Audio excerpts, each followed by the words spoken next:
पिछले 10 माह से हमारे देश में अन्नदाता किसान सड़क पर हैं। इन 10 महीनों में 500 से ज़्यादा किसान काल के गाल में समा गए।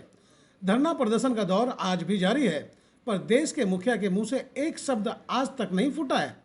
जबकि इन्हीं किसानों के वोट के बल पर आज वो गद्दी तक पहुंचे हैं। उन्होंने किसानों से जो वादा किए थे वह वादा पूरा तो नहीं किए, उल्टे 3 कानून किसानों पर लाद दिए, जिसका विरोध आज किसान 10 महीने से कर रहे हैं।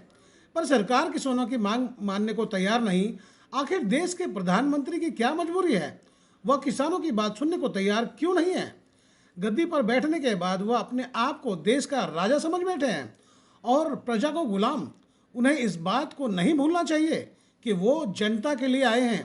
राजा समझने की भूल कर रहे हैं। किसान नहीं चाहते 3 कानून। उन्हें लग रहा है कि इसकी वजह से उनकी ज़िंदगी और खस्ता हाल हो जाएगी। पर सरकार जबरन ये 3 कानून बनाकर उनकी ज़िंदगी बेहतर बनाने का दावा कर रहे हैं। जो सड़क नहीं पार करना चाहते उन्हें जबरन सड़क पार करवाने वाली बात हो गई है। सरकार किसानों की बात नहीं सुन रहे हैं, इसलिए किसानों ने आज भारत बंद का आह्वान किए थे, जिससे भारत के कई हिस्सों में बंद का असर देखने को मिला। वहीं हमने भी एशिया की सबसे बड़ी अनाज मंडी नवी मुंबई वासी स्थित देखने पहुंचे कि किसान के उपजाए हुए माल को व्यापारी वर्ग बेचकर धन्ना सेठ बने हैं। वह किसानों की लड़ाई में साथ है या नहीं?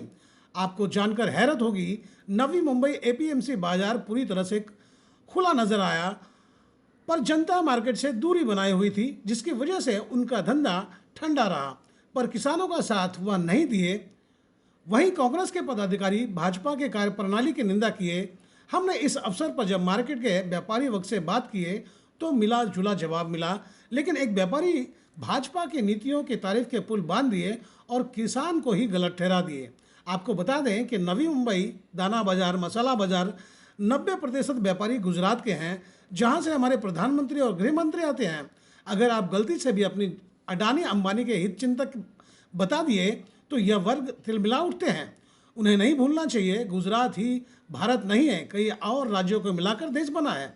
और प्रधानमंत्री मोदी और गृह मंत्री सिर्फ गुजरात के लिए नहीं बल्कि पूरे देश के मुखिया हैं। पर 7 दशक के इतिहास में भारत में इतना तानाशाह नेता देखने को नहीं मिला। यही हकीकत है।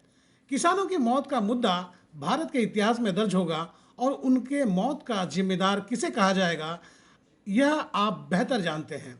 फिलहाल हमने जब मार्केट के व्यापारी वर्ग से बात किए तब सुने उनका क्या कहना था। पहले आपका परिचय जानना चाहेंगे? हमारा परिचय बोले तो हम लोग बनिया है जी। कच्ची है, गुजरात अपना गुजरात का है, मोदी के गांव का। अब मुझे आपसे ये जानना चाहेंगे, जिस तरह से पिछले 10 महीनों से किसान जो है धरना प्रदर्शन पे बैठे हुए अपनी मांगों को लेकर, ऐसे में उन्होंने भारत बंद का आह्वान किया था, लेकिन तमाम व्यापारी वर्ग देखा जा रहा है कि उनकी बातों को तवज्जो नहीं दिए। उनका ही उपजाया हुआ अनाज आप सभी बेचते हैं, लेकिन किसानों के हक के लिए आज कोई भी व्यापारी उनका सहयोग में नहीं आया। इसको किस नज़रिए से देखते हैं आप? तो क्या मालूम है, ये नज़रिया कैसा है कि हर एक इंसान में एकता होना जरूरी है जी। एकता है ही नहीं तो किसान तो भूखे मरेगा ही। और किसान अपने को उपज करके देते हैं तो आप लोग बेचते हैं, बेच पाएंगे और आदमी लोग आप लोग जैसे जो वर्ग है वो खा सकते हैं। लेकिन अभी इसमें है ही नहीं, कोई एकता ही नहीं है। तो उधर से वो बोलेगा इधर चालू करता है, वो बोलता है उधर चालू करता है। महंगाई बढ़ रहा है, महंगाई कभी बढ़ रहा है जब भी आप एकता नहीं कर रहे हो। तभी जब भी एकता होएगा तभी महंगाई अपने आप किसान को भी आप 2 पैसा ज़्यादा दो तो ऑटोमेटिक महंगाई कम होएगा। जी, तो जिस तरह से व्यापारी वर्ग ने आज किसानों के बंद का जो है अवहेलना किया हुआ है, उनके बातों को तवज्जो नहीं दी है, इस पर क्या कहना चाहेंगे आप? उसको इसलिए ऐसा ध्यान लगाया जाता है कि अपने को उस पर अगर आगे जाके अपने को कुछ आगे जाके धंधा अपने को बढ़ाना है तो किसानी को अपने को सहकार देना चाहिए। तो मतलब व्यापारियों ने गलत किया, ये मानते हो आप? पक्का लोग किया जाए 110%। जी, बहुत बहुत शुक्रिया। गलत है सर, ये बताएं कि आज किसानों ने भारत बंद का आह्वान किया हुआ है, इसके बावजूद भी देखा यह जा रहा है कि यहाँ के जो व्यापारी वर्ग हैं किसानों के उपजाए हुए माल को ही बेचते हैं, अनाज को ही बेचते हैं, लेकिन उसके बाद भी आज किसानों की बातों को अनदेखा किया गया है। भारत बंद में वो शरीक नहीं हुए हैं। इसको किस नज़रिए से आप देखते हो? हम किसान को प्राधान्य देते हैं, पहला प्राधान्य देते हैं किसान को जी। अगर किसान है तो हम हैं, जी। किसान नहीं तो कुछ नहीं है। जी। वो अनाज पैदा करता है, दिन रात गर्मी में, ठंडी में, बारिश में अनाज पकाता है, जी। तो उसकी हर मान्यता पूरी करनी चाहिए। ऐसी मैं मोदी जी से प्रार्थना करता हूँ और उनके साथ बहुत जल्द से जल्द मीटिंग हो जाए इन लोगों की और उनका मसला हल हो जाए, ऐसे हम भगवान से प्रार्थना करते हैं। क्योंकि किसान है तो हम है जी। किसान नहीं तो हम नहीं है। तो सर ये मार्केट के लोगों को ये बात समझ में नहीं आई कि किसान है तो हम है, क्यों नहीं मार्केट के उनके लोगों उनके को जी जो ये लॉकडाउन के अंदर इनकी हालत इतनी खराब हो गई थी जी कि आज तक वो भुगत रहे हैं और हम प्रार्थना कर रहे हैं कि ये मसला हल होने से सबका भला होएगा। ओके। हाँ। मोदी साहब ने जैसे कहा था कि सबका साथ सबका विकास, ऐसा होता हुआ दिख रहा है क्या आपको? दिख रहा है और वो करेंगे और उसके हिसाब से अगर देखो अपन सब लोग मिलके उनको साथ सहयोग सहकार करेंगे तो ही कुछ आदमी आगे बढ़ सकता है। जी हमारी ऐसी भावना है, हमको कोई राजकारण से कोई मतलब नहीं है, मगर हमारी भावना ये है कि जल्द किसानों से को जल्द न्याय मिलना चाहिए। सबको न्याय मिलना चाहिए। हाँ, जी बहुत बहुत शुक्रिया। धन्यवाद।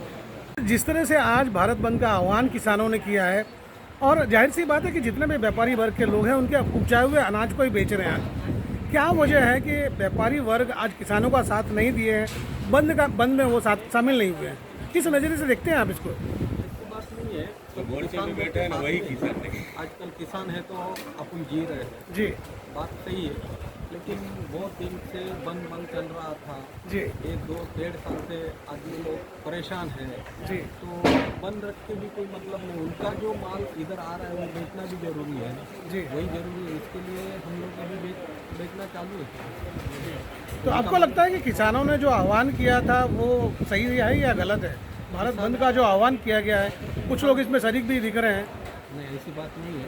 जी किसान लोग जो करते हैं वो सही है। किसान लोग को मेहनत है, उनका माल को सब भाव मिलना चाहिए, सब कुछ जो उनकी मांग है वो तो पूरी होनी चाहिए। क्या इसको जिस तरह से मार्केट में देखा जा रहा है कि मार्केट के जितने भी व्यापारी हैं किसानों के अनाज को ही आज बेच रहे हैं, लेकिन उसके बावजूद भी किसानों के आह्वान के बावजूद वो बंद में शामिल नहीं है।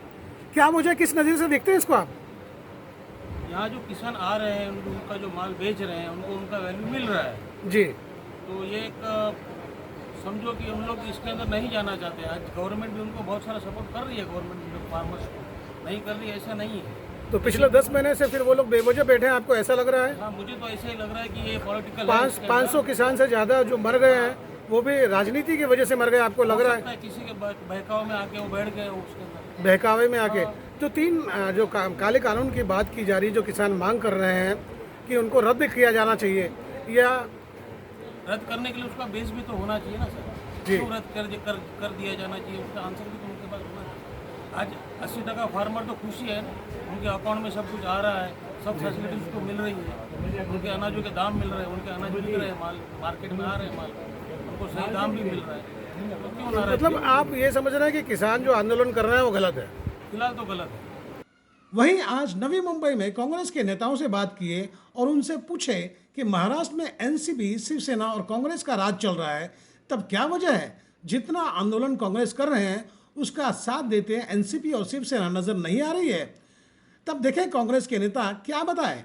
मैम आपसे ये जानना चाहेंगे कि महाराष्ट्र में एनसीपी, कांग्रेस और शिवसेना मिलकर जो है भारत चला रही है, ऐसे में देखा जा रहा है कि जो विरोध जो सामने आ रहा है सिर्फ कांग्रेस ही कर रही है, एनसीपी को इससे कोई लेना देना नहीं, शिवसेना को इससे कोई लेना देना नहीं। आपको लगता नहीं है कि अगर तीनों दल मिलकर अगर साथ आए होते तो आज नज़ारा महाराष्ट्र में कुछ और होता? नहीं, आप देखिए अगर आप ग्रामीण इलाकों में जाएंगे महाराष्ट्र के तो वहाँ इकट्ठा, मुंबई में देखिए सेना भी रास्ते पर है और वो भी इसमें हिस्सा ले आपकी रही है। जानकारी के लिए मैं बता दूं कि अभी मैं एपीएमसी मार्केट पूरी तरह से घूम कर आ रहा हूं और पूरा मार्केट खुला हुआ है और वहाँ के व्यापारी वर्ग का कहना है कि किसान ही गलत है, हम किसान के साथ नहीं। आप क्या कहना चाहेंगे? देखिए ऐसा है, आप जिन व्यापारियों से मिले, मैं जिन व्यापारियों से मिली, इसका सर्वेक्षण हो और उससे वो अनुमान निकाला नहीं, जाए। मार्केट खुला रहने का इसका अर्थ क्या निकाला जाएगा ये बताएं? मार्केट पूरी तरह से खुला हुआ है। खुला रहना इसकी बात ये है कि जी। आपने देखा कोविड में व्यापारियों ने बहुत सहा है।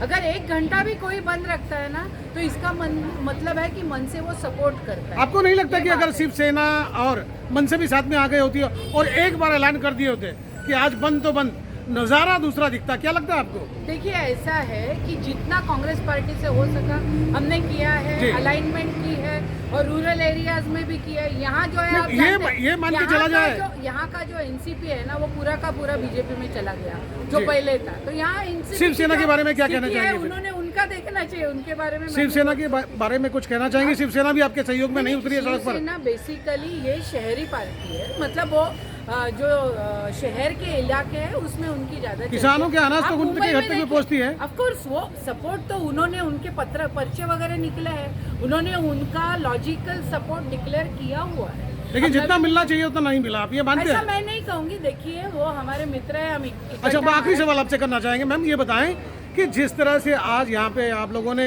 नारेबाजी की घोषणा की केंद्र सरकार के विषय में, आपको लगता है कि इसका केंद्र सरकार पर कोई असर पड़ेगा? हाँ, अगर उनके कान खुले हैं जी, अगर वो उनके स्मृति ईरानी जी अब जो मंत्री रही है, आज एक सिलेंडर का भाव 1000 हो गया है, सब्सिडी बंद हो गई है, तो कई सारे वीडियोस ऐसे घूम रहे कि वो पहले क्या बोलती थी अब क्या बोलती है जी। अगर ये मंत्री स्मृति ईरानी जैसी या फिर उनके नेता मोदी जी अगर कुछ सुनना नहीं चाहते तो इनके कान बंद है, सब मन की बात खुद की बोलते हैं और दिखाते ऐसा है कि हम लोगों की सुन रहे हैं, जबकि वो लोगों की नहीं सुन रहे। और जैसे मैं ये कहती हूँ नहीं, ये पूरे मीडिया ने देखा है कि अमेरिका उनको सुना रहा है, बगल में बैठे हैं मोदी जी और उनकी कमला हैरिस जी उपराष्ट्रपति ये बोल रही है। मुझे लगता है इससे अपना अपमान अपने देश का नहीं हुआ है कि आप लोकतंत्र को बचाओ, जबकि इंडिया एक ऐसा देश है, भारत एक ऐसा देश है, जब स्वतंत्रता पाई तो पाकिस्तान है, बांग्लादेश है, श्रीलंका है, इसमें सबसे ज़्यादा डेमोक्रेसी अगर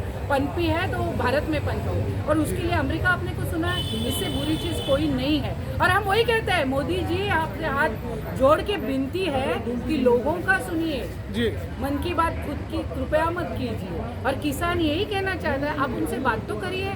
आप यदि जब अब क्या आपने जब अब मैम बीच में रोक गई हैं, जिस तरह से 10 महीने से किसान वहाँ पे धरने प्रदर्शन में बैठे हुए हैं और कई किसान हलाक भी हो चुके हैं, कई मौत भी हो गई है उनकी। आपको देखिए जिस तरह से कांग्रेस की रणनीति रही है, कांग्रेस की जिस तरह से रणनीति रही है, उसका कितना फर्क पड़ रहा है, सरकार पर कितना दबाव बन रहा है? ये तो मैं जिला स्तर की कार्यकर्ता हूँ, महाराष्ट्र स्तर की कार्यकर्ता हूँ, इसका परिणाम कितना होता है मैं आपको नहीं बोल सकूँगा, लेकिन अपने हमारा उद्देश्य क्या है ये मैं बिल्कुल बोल सकूँ। 100% असर पड़ने वाला है। आप देखिए आज कुछ व्यापारी वर्ग जो है, कुछ व्यापारी वर्ग वो मोदी के दलाल है जी, और शेतकरी हकीकत में जो दिल्ली बॉर्डर पे 11 महीनों से भूखे पेट बैठा है, वो उसके लिए हमने उसके समर्थन में आज हमने आंदोलन भारत बंद की घोषणा की है। उसको जो आज शेतकरी कृति समिति ने जो आज जाहिर किया है आंदोलन, उसको हमने कामगार वर्ग और ये हमारे इंटे की तरफ से हमने जाहिर पाठिंबा दिया है कि उनके समर्थन में हमने ये बंद रखने वाले हैं। इसके लिए हमने यहाँ पे घोषणाबाजी नारेबाजी हमने आज ये, क्योंकि ये हुकुमशाही दड़पशाही केंद्र सरकार है, उनके कान खुले होने चाहिए, वो कान बंद करके सिर्फ जनता को लूटने का काम ये मोदी सरकार कर रही है। रवि जी, एक सवाल आपसे करना चाहेंगे। आपने देखा होगा आज तक कि शिवसेना और मनसे अगर बंद का आह्वान करती है तो पूरी तरह से बंद होता है, आखिर क्या वजह है? कांग्रेस कहीं कमजोर पड़ गई है, उनके बातों का असर समाज पर नहीं दिख रहा है, क्या वजह है? देखिए, कांग्रेस ये शांता मार्ग से चलने वाली कांग्रेस है। हमने जो शेतकरी हकीकत में शेतकरी जहाँ यहाँ पे आंदोलन में जो बैठे हैं उनके समर्थन में हमने आज भारत बंद की घोषणा की। जो हकीकत में जो व्यापारी वर्ग है, जो कामगार वर्ग है, उनको लग रहा है दिल में कि वो हमारे पे अन्याय हो रहा है, वो आज जरूर बंद करके बैठे हैं, एक निषेध करके। एक हर एक कामगार, देखिए महिला कामगार वर्ग भी है हमारे पीछे, जो हकीकत में मोदी सरकार से तंग आके आज उनका निषेध करने रास्ते पे उतरे हैं। फिलहाल देश में आज किसानों की क्या दशा है, अब देश के नागरिकों से छिपी नहीं है। किसान किसी भी सूरत में पीछे हटने को तैयार नहीं है। उनका यह कहना है कि हम अपना हक मांग रहे हैं, भीख नहीं। पर सत्ता सुख भोग रहे भाजपा के नेताओं को अब ऐसा लगने लगा है उन्हें किसानों की जरूरत नहीं है। किसानों की आंधी ने इससे पहले की भी सरकार की जड़ें हिला चुकी है। अब उत्तर प्रदेश का चुनाव तय करेगा कि किसान का मत क्या गुल खिलाते हैं और भाजपा का नशा उतरता है या नहीं। किसान कितने हलाक होंगे और किसान के हक की लड़ाई और कितने लंबे खिंचेगी, यह आने वाले समय में तय होगा। सरकार किसानों की बातें मानती है या नहीं, यह भी आने वाले समय में देखने को मिलेगा।